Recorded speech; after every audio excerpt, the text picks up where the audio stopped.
Anyway, going back to the social media thing. Yeah, just hit up the Deeps Up podcast. We're always promoting positivity. No, I'm just here to tell people that don't even tell refs or Pickleball Australia. Same thing I said in the last episode, or another episode. I'm reffing colors. I'm reffing ABCD. I'm reffing Joe the Tradie, or I don't know, whoever you want to call it. I'm not reffing players. I know all the pickleball players in the community, or a lot of them, and it doesn't mean that I'm going to be biased against anyone. So just, yeah. And if you think I'm biased, call me out, because that actually I want to be called out if I'm doing something wrong reffing. Sorry, just to interject real quick. Yeah, go for it. You mentioned about servants. Didn't you have servants when you lived in India? Yeah, that's where I learned how to be a servant. So I was watching them, and then Is it true you still don't know how to do your laundry? Huh? What? Huh? What? Because I don't really care about if Andy wins or loses. Like literally, I don't really care if your team wins or loses. Or like when I'm reffing, I just want to be the best ref out there. I want to be the best ref in the world. Couldn't be the best pickleball player, at least I could be the best ref, right? Like it even's just like embodied in your style of gameplay. Like when you go to play, yes, obviously you're competing, you're doing your job, but at the end of the day, if you've done your job right, you've fulfilled your role. That makes you happy. It's not the winning or the losing. Yeah, I told you that. Right? Yeah. That's right. Yeah, that's coming out of my mouth if I'm coaching someone. It's coming out of your mouth. Oh, it did. Eh? Yeah. So moving on. Move on. So, but did you get a chance to watch it at all? Yeah, guys? streamed I the week. was tuning in on the live stream when I was on my toilet breaks at work. That's good. Good to know, Mike. Really relaxes the muscles. Yeah. Cheers. It's good for bowel movement. Yeah. Nice and chill. Fair And enough. it's like watching it's a Shelby good thing to do, right? At work, you're spending time at toilet breaks, so you can't do it at home. It's like getting paid to be on the So toilet off track. seat. Yeah, it was great. I loved it. Like some of those players just being so close to the kitchen lines and just moving their feet fast. It amazes me like how hard refereeing is. I find it very hard, even harder than playing the game, because even if you see me reffing, my head's like it's crazy. Like seriously, you could see me like I'm moving my head so fast, and then you have neck pain next day. Now I've learned that I can actually move my eyes. Like I don't have to actually move my head, so it's getting better. How'd you learn that one? Just common sense. Someone told me, someone actually sent me a clip of my head, like moving like this, and then they said, "Just try this. Like you can move your eyes, right? You can still see." So I was like, "Yeah, that works." But yeah, I think I got to ref some very good players. I refed Carl Yates. That was awesome. Got a good feedback from him, so it was good. And I also refed some other US players, and yeah, they were a bit naughty. Like I didn't really like refing them. I'll just call them out. Like, You didn't like reffing them? Yeah, your team player Shelby. Oh, actually, my first game I was reffing was against Shelby against Michelle. So that was That's a tough first game. That was a tough game It's a to tough get first to game. ref, but I That's loved it. Dos Naughty La Niñas. Two naughty girls. Two naughty Yeah. girls coming at each other. I tell you what, everyone knew that would be like a very high leverage, very focused in on game. So if you were asked to ref, it means they. Yeah, I don't think I was asked. I was just given a random game. Nobody you knew just about any rivalry or anything. But yeah, before going into that game, I actually spoke to the head ref and I said, "Oh, that's a big game to ref." And he did share some tips with me. He's like, "Yeah, you just do you," and that was good. But It would have been really hard to be unbiased, though. Hey, unbiased. Why? like just knowing your nature of reffing, like Yeah. strong connection with the I did Andy's slip team. you a 50 under the table for that game too. Yeah, but that game. Allegations Yeah, have been but- made, apparently. But Nah, I'm not gonna talk about any money given or taken. Now, just talking about that game. That was the okay. First of all, I've been repping longer than I've been like playing compared to a lot of players. My first big tournament I ref was in 2018. That time we didn't even had the ref team or any ref organization. So, and that was after refing like 5 years. that was the first game I had like more than like 10 or 12 challenge line calls. Like they were challenging everything, like anything close, ref, did you see that? Anything close, ref, did you see that? And like literally half of the game, I was like I was getting actually angry. Like I was like, just play the game. So yeah, that was the most hectic game I ref. How'd you manage to stay cool, calm, and collected as a ref then? I just remembered you playing with you, like a tournament. I you played just with thought you. it was so soothing. Yeah. Or was it like, oh, nothing could be as bad as that? Nah, that was good actually. I had a good tournament. Got UV. Yeah, He's the new played goat. so well. He's so good. Like you talk about Silky Hands by Joey, but have you seen UV? You may as well call him the cow because they all worship him. Oh, I would worship UV any day. He's greater than cow for me. Mean being Hindu or not, but I'll worship cow or UV. And very fun game, and Sterling showed him what Sterling can do. Like I think Carl Yates was very impressed by Sterling. I tried to, and by the way, after that game, UV came to me and he said, "Sueme, you have too much sauce in your game. Less sauce, more game." And I was like, "No, I need my sauce." So because I tried to get Carl, because I was playing against Carl Yates and I really wanted to get him. So I started doing my inside out or any like winner I could do. And then Carl Yates would just punish me every time. And then after the game, Yogi came to me and said, "You know, your last game when you beat Josh and Adam, Carl Yates was watching you from upstairs. And before the game, he told me that, okay, Sumi's going to try this crazy shit against me and I'm just going to sit there and punish him." So yeah, and he just kept punishing me and I still wanted to have my sauce. But you still liked it at the end of the day. Like, Yeah. being punished. Yeah. I like getting punished. Oh yeah, that's awesome. Yeah. I'd say your game's quite unique. Like no one really plays like you in Australia. Oh, there are a few players gets confused with me and I think Andy's mate from Western Australia, Ash. Ashvin? Oh, Yeah, they look at me from far and say, "Hey Ash, how you doing?" And I'm like, "Yeah, very good." I don't know if it's racist or not, but yeah, I'm like, I go along. This game's very similar to me. Similar like some of game the style to shots. you. Yeah. Yep, really. Yeah, I think I'm Silly a bit shots. You better, just love maybe. to make the ball spin. Like Yeah. that's what I notice. Your fellow Inman Sueme, the Indians dominated. Oh, Particular tournament. yeah. Talking about 3 Indians in finals. Where was my invite? Only if like whatever the fourth guy, wherever he was from, would have played with me, Yeah, would have won the game. what do you have though? So No, Yeah. so which guy was without Indian? That guy lost, right? Yeah. Kyle it's- lost. Huh? Kyle Yates lost. So Indian pickable No, players are so better than UV lost, you Americans. should say. So UV UV lost. had another Indian next to him. Oh, UV lost. You So lost. Not UV Kyle had you. Yates. UV lost. UV needed another Indian. He needed another Indian or he needed you? Obviously me. That I was the 4th and 9. Do you reckon your unbiasedness is like restricted upon reffing, or do you think it covers all aspects of your game, including the analytical part? I don't know. I think it's going on my head. This question. me. Yeah. Yeah. so this is the first event we saw Harsh play. Yeah, Absolute so good. beast. He's lefty beast. Yeah. He's lefty Arman, right? Yep. So tall and lanky. You saw it, like? I got smoked by him Yeah. when I was playing with the Ollie in the PPA. Him and Aman, I got That's a tough game, like going against them. 2-6. And And then- we had the highest score for a while Yeah. against him. They are What was it, eventual like 2-0? winners. So Yeah, it was like 2-2, 2-4. by the way, talking about, we all had our favorites going into that tournament for men's doubles.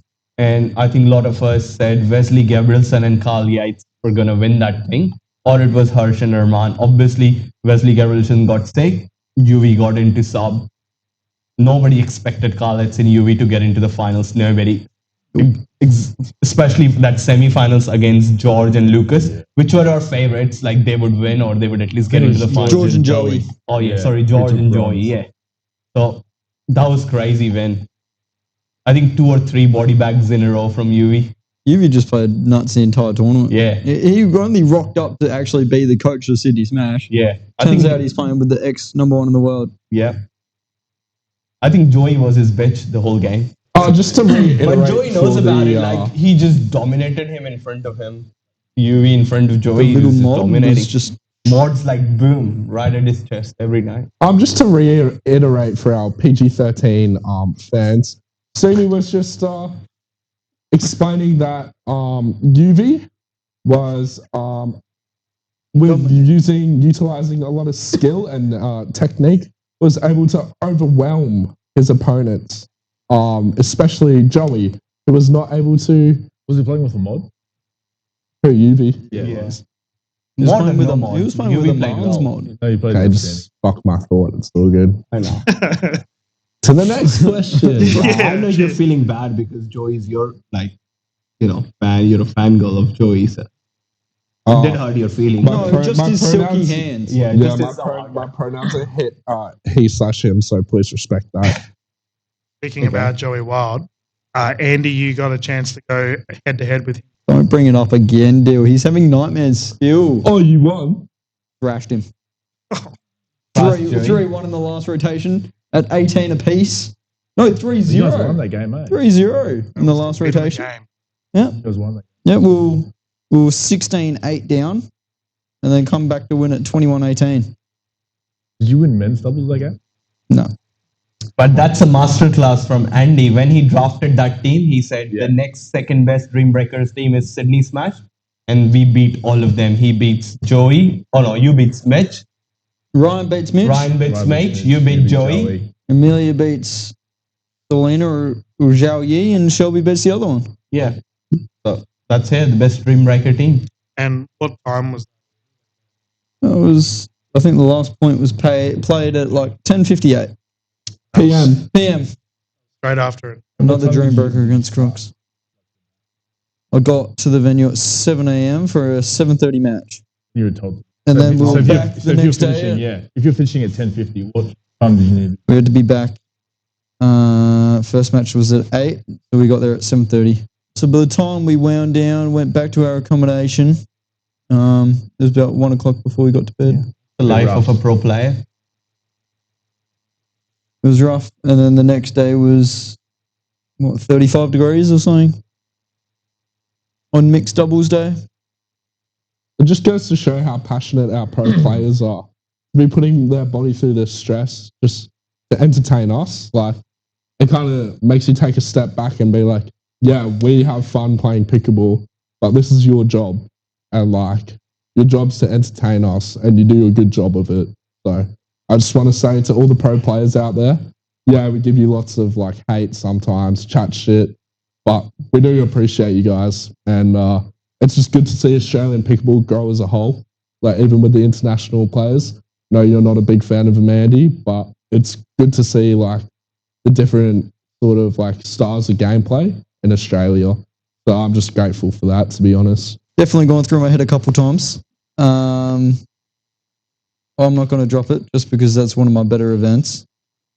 That's one that I can actually do pretty well in. But with how much it takes out of you, especially in Vietnam with the humidity and the heat, and then following it up with MLP later that night, it's a bit of a joke.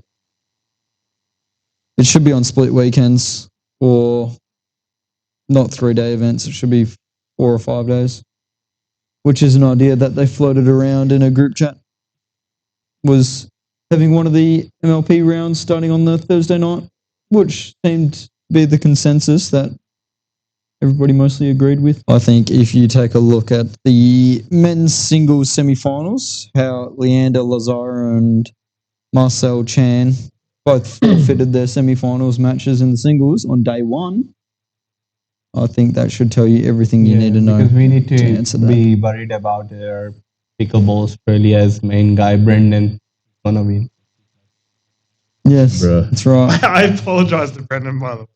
I talked to him after our last episode. I was like, Brendan, I'm sorry, mate. You randomly have to say copped sorry it. again. And he was like, what?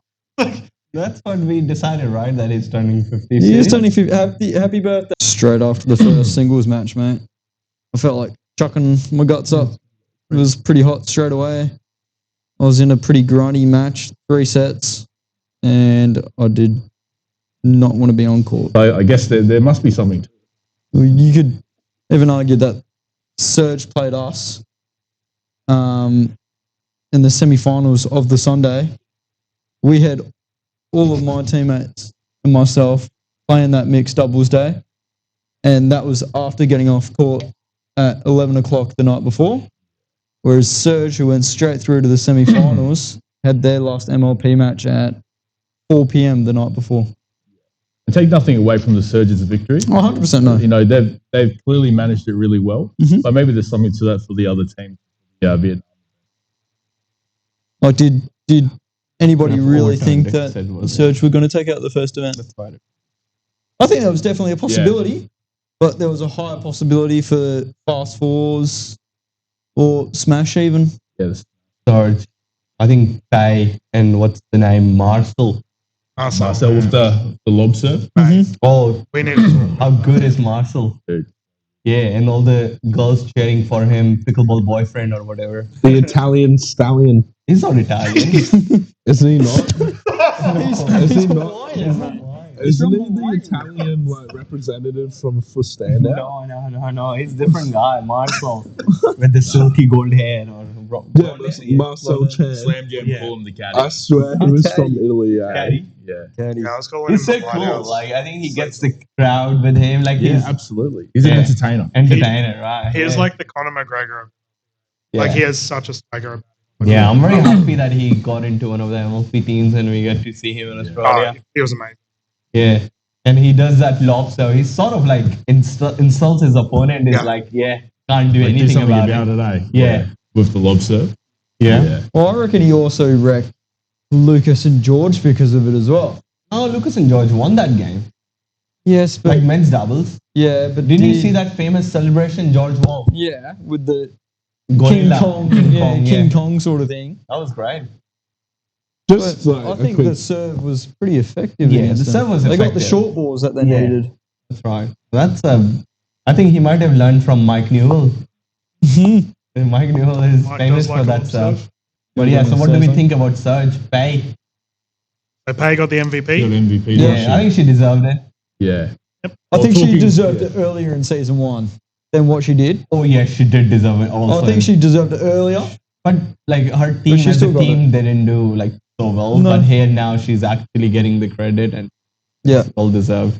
Yeah. But it's very strong team. Marcel, Faye, how do you stop them? And Yushay, Yeah. You Yushay played very good. And then you got Leander. Yeah. Solid. He had a tournament, didn't he? But It Leander literally solid. reminds you of that Crocs team from last season. Not really, because Crocs was right. Because Crocs was just Crocs. Like I don't think there'll ever be any Crocs again. Like same team. Like Well- I think Surge will still drop some games, and they are not the best Dream Breaker team. Surge. No. I still said Vipers Yeah, I or think Smash Vipers. are better than them. Come close, like they're still good. Like if you think Okay. Surge are still top 3, but I think they would still drop games. So we're just gonna have to break down your absolute absurd takes. So you're Yeah. saying number one, they're not as good as the Crocs. Or you mean So if you look at individually, each player, so you've got Pay and Yushay, yeah, arguably the top 2 scoring medallion winners yes, of this year Yeah. in everywhere. Not only PPA, but you go Asia, yeah, America as well. And then their men aren't necessarily that like Amon and that other guy, Nielsen. Yeah. Nelson, but they're proving themselves this season. yeah. Let's entertain this hypothetical. Who would win? Crocs from season 1 or Surge from season 2? Crocs. I think. Well, that's the thing. Well, I think Summer Aman would be the Rose. best player. Yeah. Has Pay and Yushay played against Summer and Rose? No, they No. haven't. Who do you think would win that? I think Summer and Rose. Yeah, Summer and Rose wins that. Yeah. Oh, it's just Well, in the last episode, I said they'd win. I just think like when I'm saying Vipers might be better Dream Breaker team, is even though they're very good, everyone even in singles and stuff, but they don't got that Shelby Beck's oomph about it, right? You know, they don't got that Andy swag like for that just 4 points which you need. Yeah, the little. Yes. So it's the that horse. that's what matters in Dream Breakers and in MLP format. They might be very good like in doubles or whatever, but I still rate like Vipers and Sydney Smash, let's say, higher in Dream Breaker. So they're going to Because you're a big Mitch fan. Big Mitch Glazer, eh? Yeah. Yeah, he's doing great. I just don't think Joey had the best tournament he's ever had at Gold Coast either. I thought he was just a little flat. But hell, if the way he played at APC is anything to go by. I think they're primed for a good one over If APC, was that even paying money? No.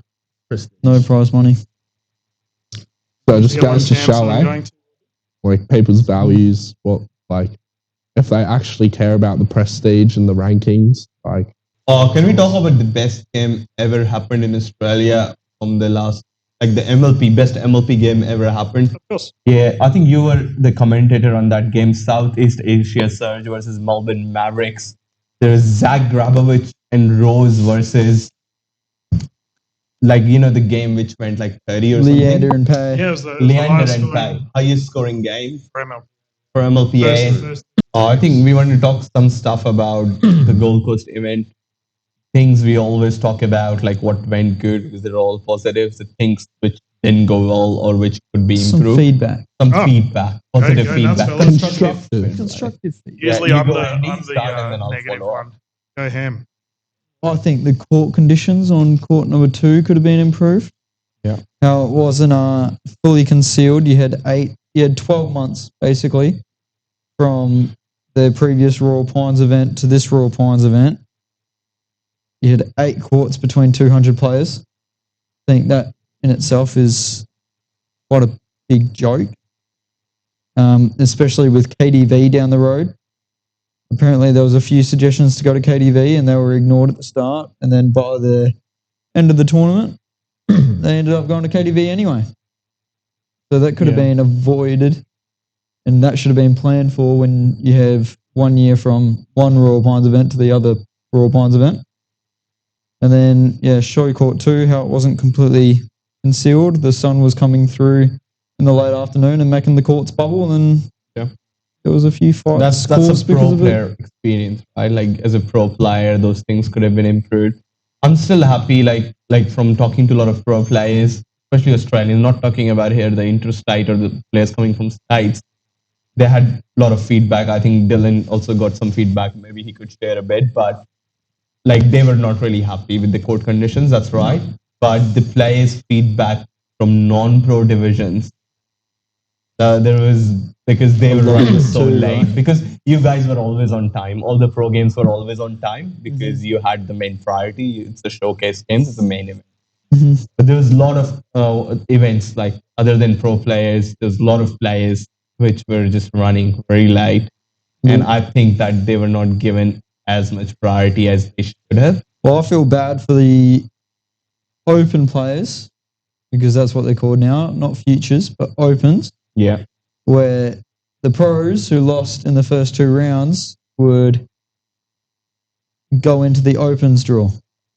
I don't see how that improves the future and growth of the sport if we're having our pro level players lose within their first couple matches and then go and start in the opens draws and win 11-0, 11-0. Yeah, talking about few players, I'll call out the names like Daniel Fogel. I think he's sort of like a lot of pro player.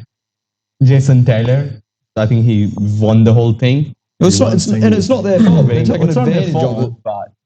But it shouldn't be. You shouldn't have access to that in the first place. Yeah, it's also like there was 2 feedback. Some of the players from that open events, or it used to be futures first, right? Some players did say that, we're playing against pro players. They would never play against us. That's such a great opportunity for us to actually get to play against those pro players. And that was a little bit feedback that some players were like, oh, wow, we get to play against players like Andy, or just some very good players, which we would never get to play. But there was a lot of feedback that, we paid so much money and, got all the way here, and now we're straight away playing against pro players and getting out. And then, that was not fair, paying for the accommodation. Some players paid for the flights and like tournament entry fee, and then just they were not happy with it. I think that's fair feedback, right? So the key distinction here is they've changed the names futures to open. So there's that little growth pain where they've changed the format where the main draw can then come in. Well, they have PPA have changed it since then. So in Vietnam now, they're not dropping them into the opens. They're dropping the first 2 rounds of losers into their own lower bracket for pros. So credit to them, they have actually heard the advice and changed it. But still, I think just straight away that should never have happened. Yep. But did you guys see the emails? But they did realize that they did some mistake. And they did send an email out, the team, PPA team, to all the players, or at least to the players who participate in the open plays. It was about that we have come to realize that professional players participated in the open doubles category, and which was never intended for this event. While this did result in some highly competitive and exciting matches, it was a communication error on our part during a very busy day. The category was meant to provide a level playing field for all participants, and we understand that the inclusion of pro players may have impacted the experience for many of you. So they did apologize for the oversight and frustration, and they offered $10 voucher that can be used towards entry fee for your next PPA event. So they still did. I know it's only $10, but at least now they're aware of it, and they will do better next tournament. Any other pieces of feedback? Honestly, could not have said any of that better myself. Positive. I think the team, they did right job. Like I think that was one of the, if you compare to other events, one of the best pro event. Yeah. I just think I think the standard was up there. They've taken off the restrictions for state-based picks and made it just countrywide picks, which I think is a massive improvement. The more even playing field, and I think we can see that in the quality of teams now. Like I said, I don't think any of us expected Surge to win, so that just means that any team really has the season in their hands. Very high. I think Surge was we rated Surge high. Yeah. I rated Surge on par with the fours, but I thought the Smash with the yeah. And I think that just goes to show that Mitch Hargraves Glazer. No. He deserves the praise. Mitch deserves the praise. Mitch is doing right. But yeah, I think it just goes to show that any team can. Yeah, so I think that's a positive that they've improved the format, or at least the draft selection. But did you see, I saw them working very hard, during this tournament. They always work hard, all the team, but I think they did right. And they're improving. I think they're still doing better. Every tournament is some improvements. I think they're trying. I think as a spectator, there were a couple of big personalities that came. Yes. I really like Carl Yates. I don't know, even as watching him and his attitude on the court, it was just very good. Someone from States. I was expecting a bit more from the girls, which came from the States. Just showing that, I don't know, let's say a couple of players from Australia at that level goes to play in States, and then you expect some sort of, I don't know, the behavior, or I would say code of conduct or an on-court behavior, I would expect much better. I think also, another good thing that PPA did was the coaching sessions before the actual event took place. Yeah. I think that just adds value to having people brought over the experience and share it with others. That's right. You bring in the next world number one, or you bring Shelby Bates, who used to play in the MLP America. Yeah. How was your coaching experience with Carl Yates? I took a back seat, mate. I loved it. I learned stuff from him. I wasn't needed there, but people weren't paying for me. They were paying for Kyle. Yeah, but still getting that experience coaching alongside someone like Carl Yates. Yeah. So imagine how much value you've got out of it. Well, you don't need to imagine, you fucking know. But imagine the value that, say, a regular social player or a aspiring future pro like myself would gain out of such a clinic like that. Yeah. And my question there, considering someone may have been a bit critical of Mr. Yates. Yeah, I was going to mention, after actually watching him play, I think I like his style of play, But in terms of weapons, I'm standing by it. I don't think he has He's the standing on weapons. business. Well, But I think he makes up from that with the aggressive dinks, the positioning on court. Like, he's a veteran at the end of the day, and he is a great player. literally reffing him or at least watching him play, I've never seen someone with as much aggressive footwork. His footwork is very good. So is that a weapon? No, it's not a weapon, but I don't see that much footwork in our players yet. Like his footwork is just on the next level. Like for a small guy, like he's not a very tall guy or he's not a very big left side player, let's say, but his footwork makes up for it. Like just to watch him move on the court is crazy. And I think a lot of these Australian players, even I'm talking about our level or pro players, can improve a lot on the footwork. Like even seeing Wes Gabrielson play, his footwork is crazy. So I think that's the main thing I thought these players had, which our players still are not at that level. That's the thing, though. That comes from off the court sort of work, like gym, diet, getting your body right. That's where that movement comes from. Because in the States, they have centers specifically for like recovery. So they put an IV in your arm. They have saunas. They have cold baths. They have all that sort of stuff. Whereas here, pressure therapy. For us to actually get an IV, we'd have to, what's wrong with you? You don't do like an. You need a prescription, right? Yeah, like. Well, you'd need to go to a hospital or something if you wanted it then and there. Yeah. He doesn't indulge in that. He's more PED. I think it's captain's responsibility to keep their players under check. I did see some players like Andy keeping their players under check. I think it's more captains or the league commissioners. I think they need to step in and make sure that there is strong code of conduct. And if something like that has been done, then they should face some consequences. It could be a ban or I don't know, something. Or they should at least get some sort of warning. Well, there's going to be something, otherwise they're going to keep pushing. Yeah, they're going to keep doing it, right? I mean, if you're a player and you're pushing the envelope and there's no consequence, why wouldn't you keep doing it? Yeah, and that's why. And I think now, in those your players, I think you would have signed a contract and stuff where you've got all the rules and stuff. You would see that there are some rules and stuff, especially in the MLP format, where the ref can give you those cards, which is like there's technical fouls and technical warning. And if you get two of those, you lose a game. It's a game loss. And refs have been given a clear signal to use that. Yes, some players did it, but yeah, I think it's more they're gonna only learn when one. I think if one of them or at least some of them face the consequences, and then only they're gonna stop doing it. If they can take advantage of it, they're gonna keep doing it. Honestly, it seems like people are just like watching your highlights and seeing like how far you like to push it. So I think you're not the one to be tested as a ref when it comes to that, as you're a player who quite embodies that pushing the limits when you play. Yeah, especially those foot faults. Yeah, better put that. We'll see you in the next one. Cheers. All right, hear me out. Now, if we can go and do like a boxing ring sort of thing, kind of like it's time for the monthly episode of blah blah blah. Do do do do. Do do do do. I reckon that would go alright.